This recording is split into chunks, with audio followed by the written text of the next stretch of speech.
प्यारे बच्चों, ਅੱਜ ਅਸੀਂ ਪੜ੍ਹਾਂਗੇ ਪੰਜਾਬ ਸਕੂਲ ਸਿੱਖਿਆ ਬੋਰਡ ਦੁਆਰਾ ਜਾਰੀ ਕੀਤੀ ਗਈ 7ਵੀਂ ਜਮਾਤ ਦੀ ਸਮਾਜਿਕ ਸਿੱਖਿਆ ਵਿਸ਼ੇ ਦੀ ਪਾਠ ਪੁਸਤਕ ਦਾ ਪਾਠ ਨੰਬਰ 12 ਦੱਖਣੀ ਭਾਰਤ ਵਿੱਚ ਰਾਜਨੀਤਿਕ ਪ੍ਰਗਤੀਆਂ।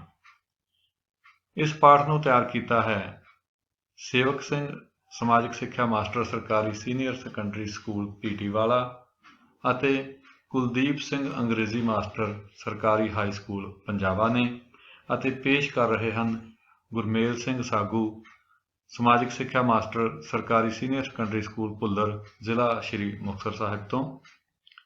ਤਾਂ ਬੱਚਿਓ, ਇਸ ਪਾਠ ਵਿੱਚ ਆਪਾਂ ਦੱਖਣੀ ਭਾਰਤ ਵਿੱਚ ਨਵੇਂ ਰਾਜਾਂ ਦੀ ਸਥਾਪਨਾ ਬਾਰੇ ਪੜ੍ਹਨਾ ਹੈ, ਜੋ ਕਿ 700 ਈਸਵੀ ਤੋਂ 1200 ਈਸਵੀ ਦੇ ਵਿਚਕਾਰ ਹੋਈ।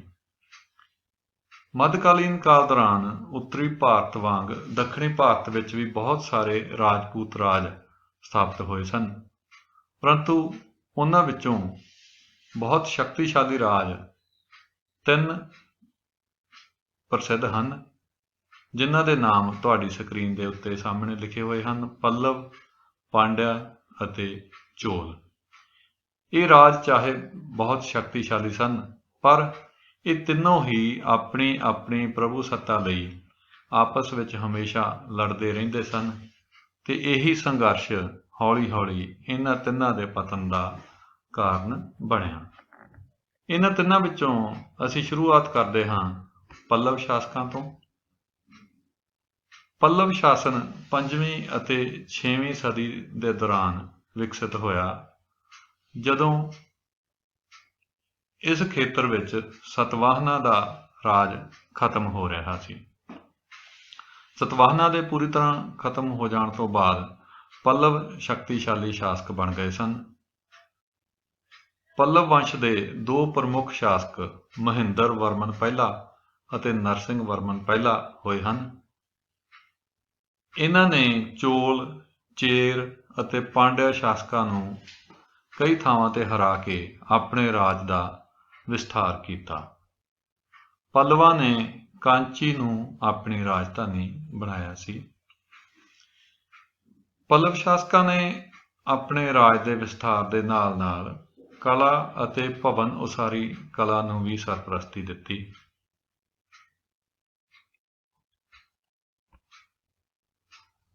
ਉਹਨਾਂ ਨੇ ਮਹਾਬਲੀਪੁਰਮ ਵਿਖੇ ਸ਼ੋਰ ਮੰਦਰ ਅਤੇ ਰਥ ਮੰਦਰ ਬਣਵਾਇਆ।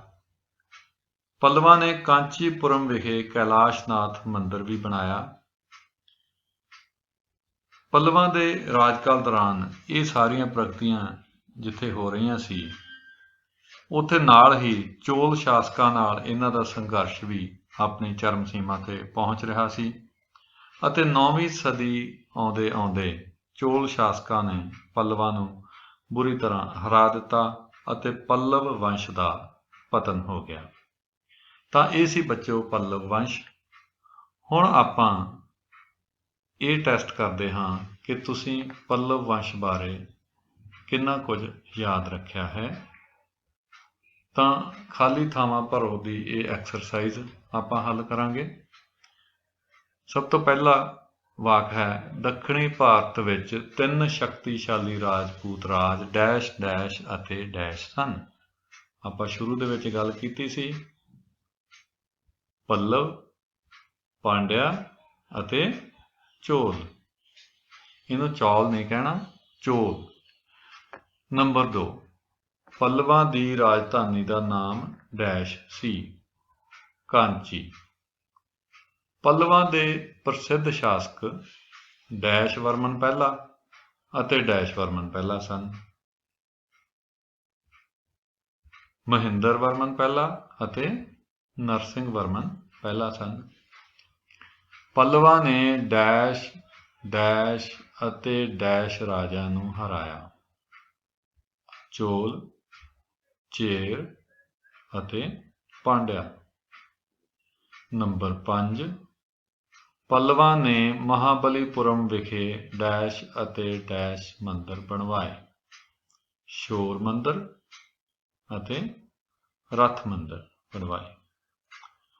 ਪੱਲਵਾਂ ਨੇ ਕਾਂਚੀ ਵਿਖੇ ਡੈਸ਼ ਮੰਦਰ ਬਣਵਾਇਆ। ਕਾਂਚੀ ਵਿਖੇ ਕਿਹੜਾ ਮੰਦਰ ਬਣਵਾਇਆ ਸੀ ਪੱਲਵਾਂ ਨੇ? ਕੈਲਾਸ਼ਨਾਥ ਮੰਦਰ। ਹੁਣ ਆਪਾਂ ਇਸ ਤੋਂ ਅੱਗੇ ਵੱਧਦੇ ਹਾਂ, ਪਾਂਡਿਆ ਸ਼ਾਸਕਾਂ ਬਾਰੇ ਅਧਿਐਨ ਕਰਾਂਗੇ। ਤਾਂ ਬੱਚਿਓ, ਮੱਧਕਾਲੀਨ ਯੁੱਗ ਦੌਰਾਨ ਪਾਂਡਿਆ ਸ਼ਾਸਕ ਤਾਮਿਲਨਾਡੂ ਦੇ ਦੱਖਣੀ ਭਾਗਾਂ ਵਿੱਚ ਸਥਿਤ ਇਲਾਕਿਆਂ ਵਿੱਚ ਪ੍ਰਫੁੱਲਿਤ ਹੋਏ। ਪਾਂਡਿਆ ਰਾਜ ਨੇ ਦੀ ਰਾਜਧਾਨੀ ਨੂੰ ਮਦੁਰਾਏ ਜਾਂ ਮਦੁਰਾ ਵੀ ਕਿਹਾ ਜਾਂਦਾ ਸੀ। ਇਹਨੂੰ ਕੁਝ ਲੋਕ ਮਦੁਰੈ ਵੀ ਕਹਿ ਦਿੰਦੇ ਹਨ। ਬੱਚਿਓ, ਇਸ ਸਲਾਈਡ ਦੇ ਉੱਤੇ ਤੁਸੀਂ ਇੱਕ ਤਸਵੀਰ ਦੇਖ ਰਹੇ ਹੋ ਸੱਜੇ ਹੱਥ। ਇਹ ਪ੍ਰਸਿੱਧ ਅੰਤਰਰਾਸ਼ਟਰੀ ਯਾਤਰੀ ਮਾਰਕੋ ਪੋਲੋ ਹੈ, ਜਿਹੜਾ ਕਿ ਪਾਂਡਿਆ ਸ਼ਾਸਨ ਦੇ ਦੌਰਾਨ ਭਾਰਤ ਦੇ ਵਿੱਚ ਆਇਆ ਸੀ। ਇਸਨੇ ਪਾਂਡਿਆ ਰਾਜ ਦੀ ਯਾਤਰਾ ਕੀਤੀ ਅਤੇ ਬਹੁਤ ਵੱਡਾ ਬਿਰਤਾਂਤ ਉਸ ਬਾਰੇ ਲਿਖਿਆ ਹੈ, ਜਿਸ ਤੋਂ ਸਾਨੂੰ ਪਾਂਡਿਆ ਸ਼ਾਸਨ ਦੇ ਬਾਰੇ ਬਹੁਤ ਜਾਣਕਾਰੀ ਮਿਲਦੀ ਹੈ। ਪਾਂਡਿਆ ਸ਼ਾਸਕਾਂ ਦੇ ਦੌਰਾਨ ਮਦੁਰਾ ਜਾਂ ਮਦੁਰਾਏ ਸਿੱਖਿਆ ਦਾ ਇੱਕ ਮਹੱਤਵਪੂਰਨ ਕੇਂਦਰ ਬਣ ਕੇ ਸਾਹਮਣੇ ਆਇਆ। ਪਰ ਜਿਸ ਤਰ੍ਹਾਂ ਮੈਂ ਸ਼ੁਰੂ ਵਿੱਚ ਗੱਲ ਕੀਤੀ ਸੀ, ਮੱਧਕਾਲ ਦੇ ਇਹ ਰਾਜੇ ਜਾਂ ਸ਼ਾਸਕ ਆਪਸ ਦੇ ਵਿੱਚ ਲੜਾਈਆਂ ਕਰਦੇ ਕਰਦੇ ਹੀ ਖਤਮ ਹੋਏ। ਸੋ ਇਸ ਵਜ੍ਹਾ ਕਰਕੇ ਇਹਨਾਂ ਵੱਖ-ਵੱਖ ਸ਼ਾਸਕਾਂ ਦੇ ਆਪਸੀ ਸੰਘਰਸ਼ ਦੇ ਕਾਰਨ 14ਵੀਂ ਸਦੀ ਦੇ ਵਿੱਚ ਪਾਂਡਿਆ ਰਾਜ ਦਾ ਪਤਨ ਹੋ ਗਿਆ। ਤਾਂ ਬੱਚਿਓ, ਪਾਂਡਿਆ ਰਾਜ ਦੇ ਬਾਰੇ ਆਪਾਂ ਹੁਣ ਜਾਣਕਾਰੀ ਲਈ ਹੈ। ਅਗਲੀ ਸਲਾਈਡ ਦੇ ਵਿੱਚ ਹੁਣ ਆਪਾਂ ਚੈੱਕ ਕਰਾਂਗੇ ਕਿ ਆਪਾਂ ਇਹਦੇ ਵਿੱਚੋਂ ਕੀ ਕੁਝ ਸਿੱਖਿਆ ਹੈ। ਸਹੀ ਉੱਤਰ ਚੁਣੋ। ਪਾਂਡਿਆ ਰਾਜ ਦੀ ਰਾਜਧਾਨੀ ਕਿਹੜੀ ਸੀ? ਪਹਿਲਾ ਆਪਸ਼ਨ ਕਾਂਚੀ, ਆੜਾ ਤਾਮਿਲਨਾਡੂ, ਈੜੀ ਮਦੁਰਾਏ। ਤਾਂ ਬੱਚਿਓ, ਕਿਹੜੀ ਸੀ ਰਾਜਧਾਨੀ ਪਾਂਡਿਆ ਰਾਜ ਦੀ? ਮਦੁਰਾਏ। ਬਿਲਕੁਲ ਠੀਕ। ਮਦੁਰਾਏ ਜਾਂ ਮਦੁਰਾ ਜਾਂ ਮਦੁਰੈ ਵੀ ਇਹਨੂੰ ਕਿਹਾ ਜਾਂਦਾ ਹੈ। ਨੰਬਰ 2, ਪਾਂਡਿਆ ਰਾਜ ਦੀ ਯਾਤਰਾ ਕਿਸ ਨੇ ਕੀਤੀ? ਯਾਤਰੀਆਂ ਦੇ ਨਾਮ ਹਨ ਊੜਾ ਮਾਰਕੋ ਪੋਲੋ, ਐੜਾ ਵਾਸਕੋ ਡੀ ਗਾਮਾ, ਈੜੀ ਕੋਲੰਬਸ। ਇਸ ਦਾ ਸਹੀ ਉੱਤਰ ਹੈ ਮਾਰਕੋ ਪੋਲੋ। ਨੰਬਰ 3, ਪਾਂਡਿਆ ਰਾਜ ਦਾ ਪਤਨ ਕਿਹੜੀ ਸਦੀ ਵਿੱਚ ਹੋਇਆ? ਊੜਾ 18ਵੀਂ ਸਦੀ, ਐੜਾ 10ਵੀਂ ਸਦੀ, ਈੜੀ 14ਵੀਂ ਸਦੀ। ਸਹੀ ਉੱਤਰ ਹੈ 14ਵੀਂ ਸਦੀ। ਪਾਂਡਿਆ ਦਾ ਸ਼ਾਸਨ ਮੌਜੂਦਾ ਭਾਰਤ ਦੇ ਕਿਹੜੇ ਰਾਜ ਵਿੱਚ ਸਥਿਤ ਸੀ? ਊੜਾ ਤਾਮਿਲਨਾਡੂ, ਐੜਾ ਗੁਜਰਾਤ, ਈੜੀ ਪੰਜਾਬ। ਤਾਮਿਲਨਾਡੂ। ਤਾਂ ਇਹ ਸੀ ਪਾਂਡਿਆ ਸ਼ਾਸਨ ਦੇ ਬਾਰੇ। ਆਪਾਂ ਇੱਕ ਵਾਰੀ ਦੁਹਰਾਈ ਕਰ ਲਈਏ ਤਾਂ ਅਸੀਂ ਸਭ ਤੋਂ ਪਹਿਲਾਂ ਪੜ੍ਹਿਆ ਸੀ ਪੱਲਵ ਸ਼ਾਸਨ ਦੇ ਬਾਰੇ। ਤਾਂ ਪੱਲਵ ਸ਼ਾਸਨ 5ਵੀਂ ਤੋਂ 6ਵੀਂ ਸਦੀ ਦੇ ਵਿੱਚ ਸਥਾਪਿਤ ਹੋਇਆ, ਜਦੋਂ ਇਸ ਇਲਾਕੇ ਵਿੱਚ ਸਤਵਾਹਨਾਂ ਦਾ ਪਤਨ ਹੋ ਚੁੱਕਿਆ ਸੀ। ਪੱਲਵਾਂ ਦੇ ਪ੍ਰਮੁੱਖ ਸ਼ਾਸਕ ਮਹਿੰਦਰ ਵਰਮਨ ਪਹਿਲਾ ਅਤੇ ਨਰਸਿੰਘ ਵਰਮਨ ਪਹਿਲਾ ਸਨ। ਇਹਨਾਂ ਸ਼ਾਸਕਾਂ ਨੇ ਚੋਲ, ਚੇਰ ਅਤੇ ਪਾਂਡਿਆ ਸ਼ਾਸਕਾਂ ਨੂੰ ਹਰਾ ਕੇ ਆਪਣੇ ਰਾਜ ਦਾ ਬਹੁਤ ਵਿਸਥਾਰ ਕੀਤਾ ਅਤੇ ਕਾਂਚੀ ਨੂੰ ਆਪਣੀ ਰਾਜਧਾਨੀ ਬਣਾਇਆ।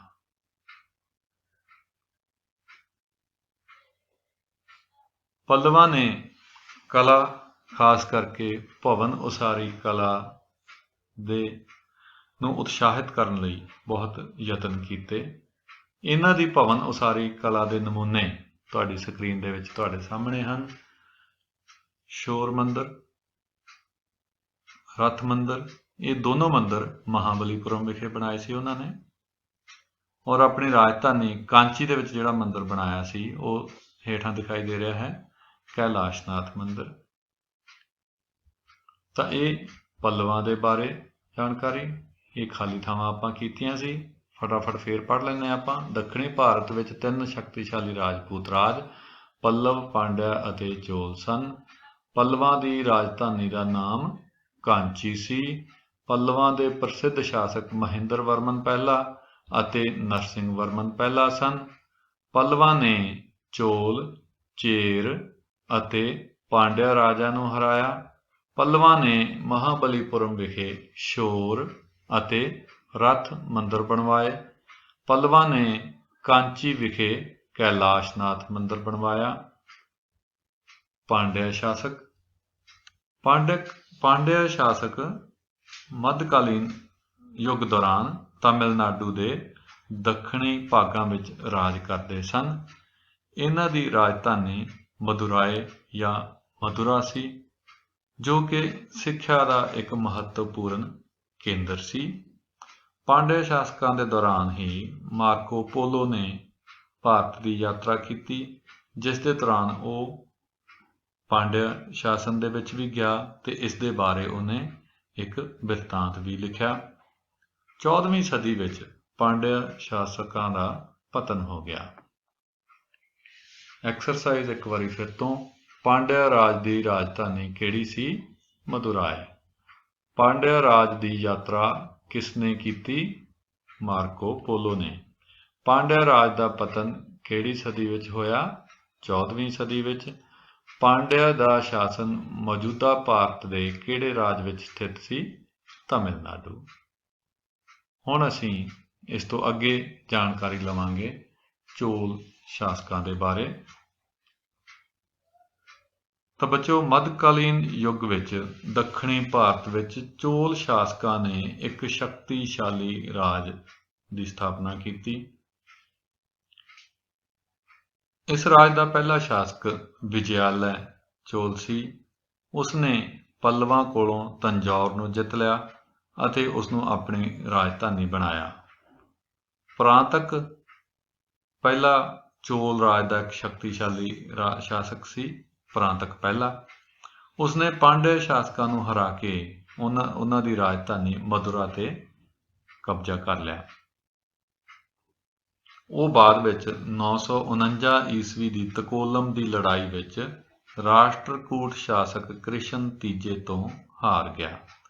इस हार तो बाद चोल शासक शक्तिहीन हो गए, परंतु राजा पहला अते रजिंदर चोल शासकों ने इस राज नूं मुड़ होंद विच लिआंदा अते दक्षिणी भारत विच चोल शासकों नूं एक महान शक्ति बनाया। तो ये दोनों शक्तिशाली चोल शासक राज पहला अते रजिंदर चोल के बारे आपां थोड़ी जानकारी डिटेल विच लैंदे हां। राजा पहला, जिसका जीवन काल 985 ईस्वी तो 1014 ईस्वी तक चलिया, उन्होंने उसनूं राज चोल भी कहा जाता सी। वो चोल वंश का महान अते शक्तिशाली शासक सी। उसने 985 तो 1015 ईस्वी तक राज किया। उसने चेर, पांड्या अते श्रीलंका के राजा नूं हरा के उन्हां दे बहुत सारे महत्वपूर्ण इलाके अपने कब्जे विच कर लए सन। उसने बड़ी दिलचस्पी नाल समुद्री सेना का आधुनिकीकरण किया। इस तो इलावा उसने तंजौर विखे राज राजेश्वर मंदिर भी बनवाया। रजिंदर चोल का राजकाल 1014 तो 1044 ईस्वी तक रहा। रजिंदर चोल ने चोल राज का विस्तार करने के लिए अंडेमान, निकोबार अते जावा दीयां जित्तां प्राप्त कीतियां। रजिंदर चोल ने अपने नां ते गंगाई कोंडा चोलापुरम नगर भी वसाया, क्योंकि इस तो पहला मैं तुहानूं दस दियां कि रजिंदर चोल ने गंगई कोंडा चोलापुरम की उपाधि भी धारण की सी। रजिंदर चोल ने अंडेमान, निकोबार, मलाया, सुमात्रा अते जावा नूं भी जित्तिया। तां ये सन चोल शासक। सही उत्तर चुनो। ਚੋਲ ਵੰਸ਼ ਦਾ ਪਹਿਲਾ ਸ਼ਾਸਕ ਕੌਣ ਸੀ? ਤੁਹਾਡੇ ਆਪਸ਼ਨ ਹਨ ਊੜਾ ਰਜਿੰਦਰ ਚੋਲ, ਐੜਾ ਪ੍ਰਾਂਤਕ ਪਹਿਲਾ, ਈੜੀ ਵਿਜਯਾਲੈ। ਤਾਂ ਇਸ ਦਾ ਸਹੀ ਉੱਤਰ ਹੈ ਈੜੀ ਵਿਜਯਾਲੈ। ਨੰਬਰ 2, ਰਾਜ ਰਾਜਾ ਪਹਿਲੇ ਨੇ ਤੰਜੌਰ ਵਿਖੇ ਕਿਹੜਾ ਮੰਦਿਰ ਬਣਵਾਇਆ? ਸ਼ੋਰ ਮੰਦਿਰ, ਰਾਜ ਰਾਜੇਸ਼ਵਰ ਮੰਦਿਰ ਜਾਂ ਰਥ ਮੰਦਿਰ? ਰਾਜ ਰਾਜੇਸ਼ਵਰ ਮੰਦਿਰ। ਨੰਬਰ 3, ਰਜਿੰਦਰ ਚੋਲ ਨੇ ਡੈਸ਼ ਦੀ ਉਪਾਧੀ ਧਾਰਨ ਕੀਤੀ? ਊੜਾ ਗੰਗਈ ਕੋਂਡਾ, ਆੜਾ ਚੋਲਾਪੁਰਮ, ਈੜੀ ਗੰਗਈ ਕੋਂਡਾ ਚੋਲਾਪੁਰਮ। ਸਹੀ ਉੱਤਰ ਹੈ ਈੜੀ ਗੰਗਈ ਕੋਂਡਾ ਚੋਲਾਪੁਰਮ। ਨੰਬਰ 4, ਸਮੁੰਦਰੀ ਸੈਨਾ ਦਾ ਆਧੁਨਿਕੀਕਰਨ ਕਿਸ ਚੋਲ ਰਾਜੇ ਨੇ ਕੀਤਾ? ਊੜਾ ਰਜਿੰਦਰ ਚੋਲ ਨੇ, ਆੜਾ ਪ੍ਰਾਂਤਕ ਪਹਿਲੇ ਨੇ, ਈੜੀ ਰਾਜ ਰਾਜਾ ਪਹਿਲੇ ਨੇ। ਸਹੀ ਉੱਤਰ ਹੈ ਈੜੀ ਰਾਜ ਰਾਜਾ ਪਹਿਲੇ ਨੇ। ਹੁਣ ਆਪਾਂ ਅੱਗੇ ਵਧਦੇ ਹਾਂ ਤੇ ਹੁਣ ਜਾਣਕਾਰੀ ਲਵਾਂਗੇ ਚੋਲ ਸ਼ਾਸਕਾਂ ਦੇ ਰਾਜ ਪ੍ਰਬੰਧ ਬਾਰੇ। ਤਾਂ ਚੋਲ ਸ਼ਾਸਨ ਦੇ ਦੌਰਾਨ ਸਭ ਤੋਂ ਵਧੇਰੇ ਸ਼ਕਤੀ ਰਾਜ ਵਿੱਚ ਕਿਸੇ ਕੋਲ ਸੀ ਤਾਂ ਉਹ ਸੀ ਰਾਜਾ। ਰਾਜਾ ਕੇਂਦਰੀ ਸਰਕਾਰ ਦਾ ਮੁਖੀ ਸੀ। ਉਸ ਕੋਲ ਬਹੁਤ ਸਾਰੀਆਂ ਸ਼ਕਤੀਆਂ ਹੁੰਦੀਆਂ ਸਨ, ਪਰ ਉਹ ਸਰਕਾਰੀ ਮਾਮਲਿਆਂ ਵਿੱਚ ਮੰਤਰੀ ਮੰਡਲ ਦੀ ਸਲਾਹ ਜ਼ਰੂਰ ਲੈਂਦਾ ਸੀ। ਉਸ ਦੇ ਮੁੱਖ ਕੰਮ ਰਾਜ ਪ੍ਰਬੰਧ ਕਰਨਾ, ਨਿਆਂ ਕਰਨਾ ਅਤੇ ਦੇਸ਼ ਦੀ ਸੁਰੱਖਿਆ ਕਰਨੀ, ਯਾਨੀ ਕਿ ਯੁੱਧ ਵਾਸਤੇ ਫੌਜਾਂ ਤਿਆਰ ਕਰਨੀਆਂ। ਸ਼ਾਸਨ ਪ੍ਰਬੰਧ ਨੂੰ ਵਧੀਆ ਤਰੀਕੇ ਨਾਲ ਚਲਾਉਣ ਵਾਸਤੇ ਪੂਰੇ ਦੇਸ਼ ਨੂੰ, ਜਿਸ ਨੂੰ ਕਿ ਇੱਥੇ ਰਾਜ ਦੇ ਤੌਰ ਤੇ ਆਪਾਂ ਕਹਿ ਰਹੇ ਹਾਂ, ਰਾਜ, ਅੱਜ ਕੱਲ੍ਹ ਦੇਸ਼ ਭਾਰਤ ਨੂੰ ਕਹਿੰਦੇ ਹਾਂ ਆਪਾਂ, ਤੇ ਜਿਵੇਂ ਭਾਰਤ ਦੇਸ਼ ਵਿੱਚ ਅੱਗੋਂ 29 ਰਾਜ ਹਨ, ਜਿਵੇਂ ਪੰਜਾਬ, ਹਰਿਆਣਾ ਵਗੈਰਾ ਵਗੈਰਾ। ਤਾਂ ਰਾਜ ਸ਼ਬਦ ਇੱਥੇ ਜਿਹੜਾ ਵਰਤਿਆ ਗਿਆ ਹੈ ਚੋਲ ਸ਼ਾਸਕਾਂ ਦੇ ਪ੍ਰਬੰਧ ਵਿੱਚ, ਇਸ ਨੂੰ ਤੁਸੀਂ ਦੇਸ਼ ਮੰਨੋ, ਠੀਕ ਹੈ। ਤਾਂ ਰਾਜ ਨੂੰ ਆਪਾਂ ਹੁਣ ਪ੍ਰਾਂਤ ਕਹਾਂਗੇ। ਤਾਂ ਦੇਸ਼ ਜਾਂ ਰਾਜ ਦੇ ਪ੍ਰਬੰਧ ਨੂੰ ਚਲਾਉਣ ਵਾਸਤੇ ਉਹਨਾਂ ਨੂੰ ਪ੍ਰਾਂਤਾਂ ਵਿੱਚ ਵੰਡਿਆ ਹੋਇਆ ਸੀ, ਜਿਨ੍ਹਾਂ ਪ੍ਰਾਂਤਾਂ ਨੂੰ ਮੰਡਲਮ ਕਿਹਾ ਜਾਂਦਾ ਸੀ। ਮੰਡਲਮ ਤੋਂ ਛੋਟੀ ਇਕਾਈ ਜਿਹੜੀ ਸੀ ਉਹ ਸੀ ਵਿਲੇਡੂ। ਵਿਲੇਡੂ, ਜਿਸ ਤਰ੍ਹਾਂ ਪੰਜਾਬ ਰਾਜ ਹੈ, ਇਸ ਦੇ ਵਿੱਚ ਅੱਗੋਂ ਜ਼ਿਲ੍ਹੇ ਹਨ 22 ਜ਼ਿਲ੍ਹੇ, ਉਸੇ ਤਰੀਕੇ ਨਾਲ ਉਸ ਵੇਲੇ ਹਰ ਪ੍ਰਾਂਤ ਨੂੰ ਵਿਲੇਡੂ ਵਿੱਚ ਵੰਡਿਆ ਹੋਇਆ ਸੀ। ਇੱਕ ਵਿਲੇਡੂ ਵਿੱਚ ਇੱਕ ਨਿਸ਼ਚਿਤ ਗਿਣਤੀ ਦੇ ਵਿੱਚ ਪਿੰਡ ਸ਼ਾਮਲ ਹੁੰਦੇ ਸਨ।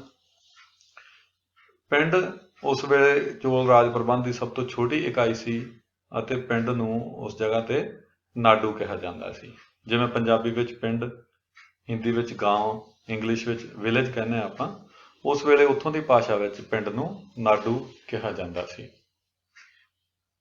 ਹਰ ਪਿੰਡ ਵਿੱਚ 2 ਸਭਾਵਾਂ ਜਾਂ ਕਮੇਟੀਆਂ ਬਣੀਆਂ ਹੋਈਆਂ ਸਨ।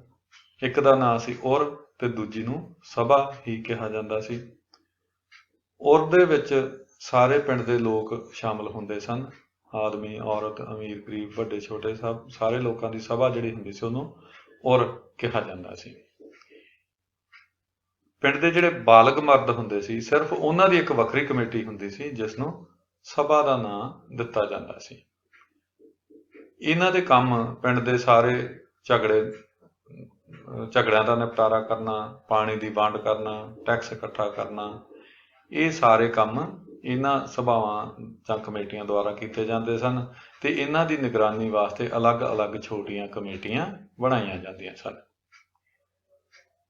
ਉਸ ਤੋਂ ਅੱਗੇ ਦੇਸ਼ ਦੀ ਸੁਰੱਖਿਆ ਵਾਸਤੇ ਚੋਲ ਸ਼ਾਸਕਾਂ ਕੋਲ ਇੱਕ ਸ਼ਕਤੀਸ਼ਾਲੀ ਫੌਜ ਸੀ, ਜਿਹਦੇ ਵਿੱਚ ਹਾਥੀ, ਘੋੜਸਵਾਰ ਸੈਨਾ ਹੁੰਦੀ ਸੀ, ਪੈਦਲ ਸੈਨਾ ਸੀ।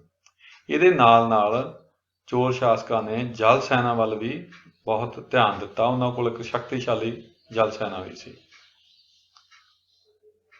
ਚੋਲ ਸ਼ਾਸਕਾਂ ਦੀ ਕਮਾਈ ਜਾਂ ਲਗਾਨ ਦੇ 2 ਪ੍ਰਮੁੱਖ ਸਾਧਨ ਸੀਗੇ, ਇੱਕ ਭੂਮੀ ਲਗਾਨ ਤੇ ਦੂਸਰਾ ਵਪਾਰ। ਉਸ ਸਮੇਂ ਭਾਰਤ ਦਾ ਦੂਜੇ ਦੇਸ਼ਾਂ ਨਾਲ ਵਪਾਰ ਵੀ ਕਾਫੀ ਪ੍ਰਫੁੱਲਿਤ ਹੋ ਰਿਹਾ ਸੀ। ਇਹ ਸੀ ਚੋਲ ਸ਼ਾਸਕਾਂ ਦਾ ਰਾਜ ਪ੍ਰਬੰਧ। ਹੁਣ ਆਪਾਂ ਇਸ ਦੀ ਟੈਸਟਿੰਗ ਕਰਦੇ ਹਾਂ। ਖਾਲੀ ਥਾਵਾਂ ਭਰੋ।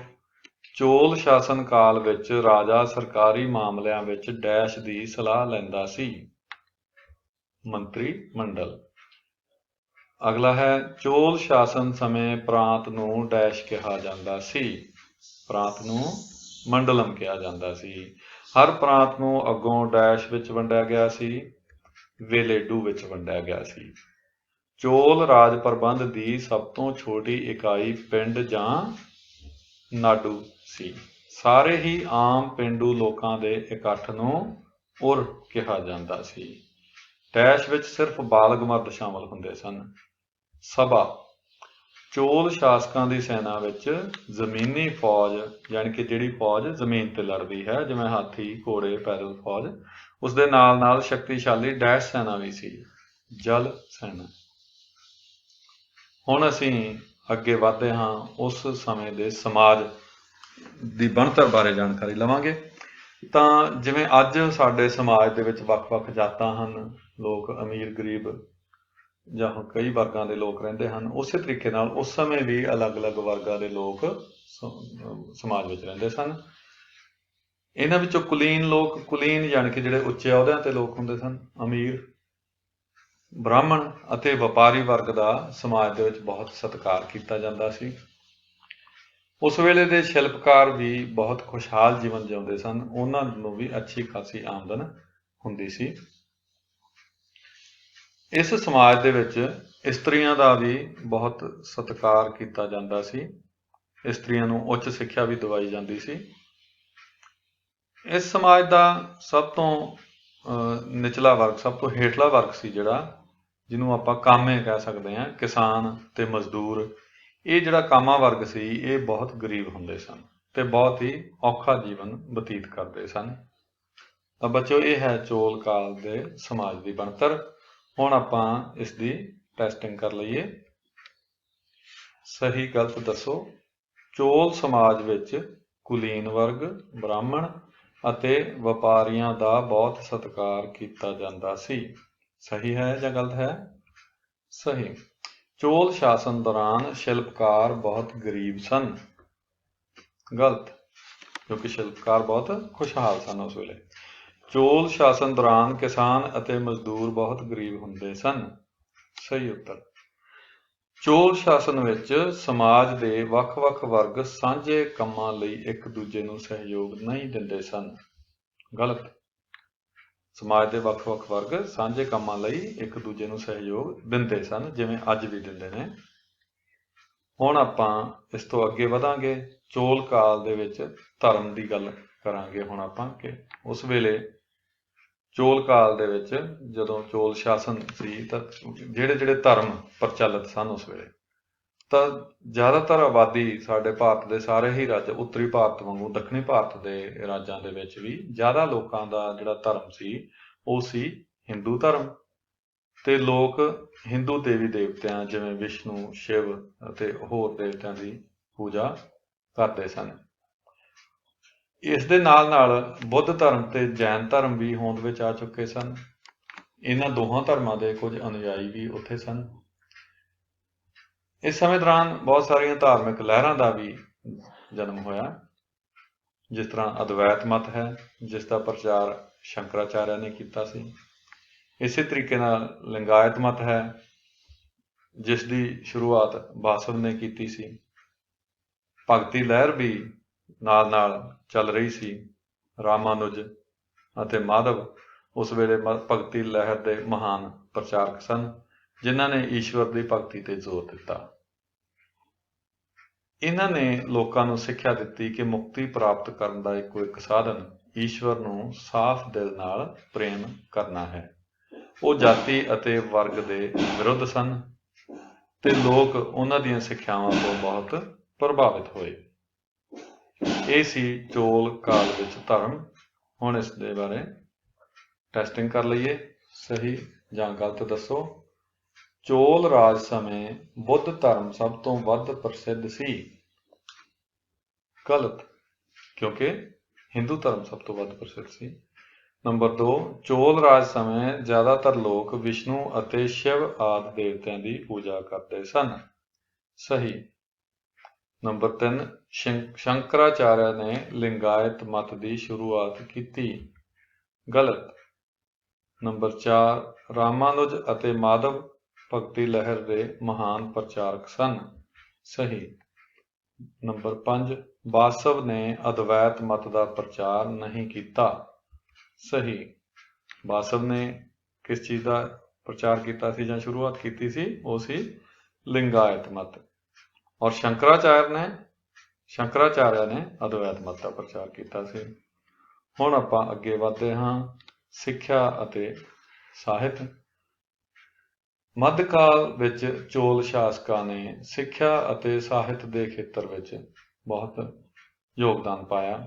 उन्होंने व्याकरण, दर्शन शास्त्र, कला, विज्ञान, ਗ੍ਰਹਿ ਵਿਗਿਆਨ ਵਰਗੇ ਬਹੁਤ ਸਾਰੇ ਵਿਸ਼ਿਆਂ ਨੂੰ ਉਤਸ਼ਾਹਿਤ ਕੀਤਾ। ਉਸ ਵੇਲੇ ਸਿੱਖਿਆ ਮੰਦਰਾਂ ਵਿੱਚ ਦਿੱਤੀ ਜਾਂਦੀ ਸੀ ਅਤੇ ਉਸ ਦਾ ਮਾਧਿਅਮ ਸੰਸਕ੍ਰਿਤ ਹੁੰਦਾ ਸੀ ਜਾਂ ਤਮਿਲ ਭਾਸ਼ਾ ਸੀ। ਚੋਲ ਰਾਜਕਾਲ ਦੇ ਸਮੇਂ ਸੰਸਕ੍ਰਿਤ ਦੇ ਨਾਲ ਖੇਤਰੀ ਭਾਸ਼ਾਵਾਂ ਜਿਵੇਂ ਕਿ ਤਮਿਲ, ਤੇਲਗੂ ਅਤੇ ਕੰਨੜ ਦਾ ਬਹੁਤ ਵਿਕਾਸ ਹੋਇਆ। ਬਹੁਤ ਸਾਰੇ ਸਾਹਿਤ ਦਾ ਸੰਸਕ੍ਰਿਤ ਤੋਂ ਖੇਤਰੀ ਭਾਸ਼ਾਵਾਂ ਵਿੱਚ ਅਨੁਵਾਦ ਵੀ ਕੀਤਾ ਗਿਆ। ਜਿਵੇਂ ਸੰਸਕ੍ਰਿਤ ਦਾ ਪ੍ਰਸਿੱਧ ਗ੍ਰੰਥ ਰਾਮਾਇਣ, ਕੰਬਨ ਨਾਂ ਦੇ ਵਿਦਵਾਨ ਨੇ ਇਸ ਨੂੰ ਤਮਿਲ ਭਾਸ਼ਾ ਵਿੱਚ ਅਨੁਵਾਦਿਤ ਕੀਤਾ। ਇਸੇ ਤਰੀਕੇ ਨਾਲ ਸਾਡਾ ਦੂਜਾ ਮਹਾਨ ਗ੍ਰੰਥ ਮਹਾਭਾਰਤ, ਇਸ ਨੂੰ ਤੇਲਗੂ ਭਾਸ਼ਾ ਵਿੱਚ ਅਨੁਵਾਦਿਤ ਕੀਤਾ ਗਿਆ ਤੇ ਉਹ ਵਿਦਵਾਨ ਸਨ ਨੇਨੇਹਾ ਅਤੇ ਤਿਕਨਾ, ਜਿਨ੍ਹਾਂ ਨੇ ਇਹ ਅਨੁਵਾਦ ਕੀਤਾ ਸੀ।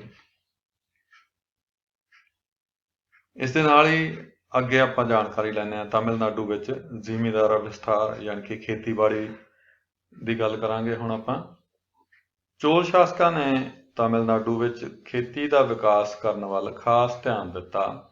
ਸਿੱਟੇ ਵਜੋਂ ਉੱਥੇ ਜ਼ਿਮੀਂਦਾਰੇ ਦਾ ਬਹੁਤ ਵਿਸਥਾਰ ਹੋਇਆ।